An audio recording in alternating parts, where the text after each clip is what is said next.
Everywhere you go, in the city or the country, rock beds are beneath you for thousands of feet.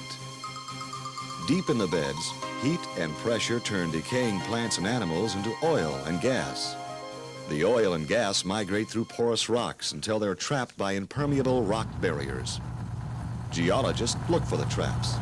Exploration companies drill wells into them, searching for oil and gas.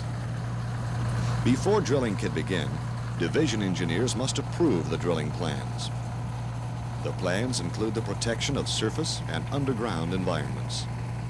During drilling, heavy drilling mud is circulated into the well to control underground pressures. Blowout prevention equipment installed on every wellhead acts as a backup pressure control system. With it, a well can be shut in at any time. Division engineers specify the blowout prevention equipment used on each well. They witness tests to ensure the equipment is in operating order. Good well control training and widespread use of blowout prevention equipment have made California blowouts rare. About 68,000 oil and gas wells were drilled in the state from 1954 through 1980. Only 31 blowouts occurred during this time, with little environmental damage.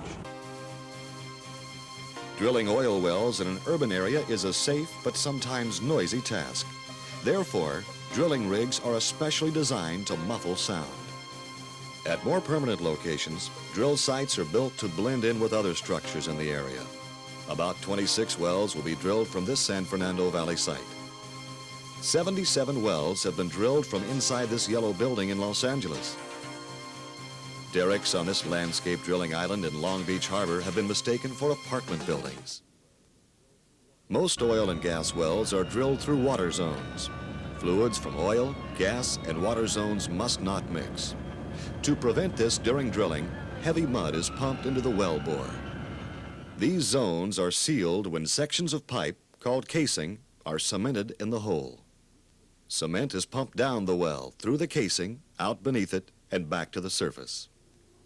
To check the cement seal, operators may be required to conduct a water shutoff test witnessed by a division engineer.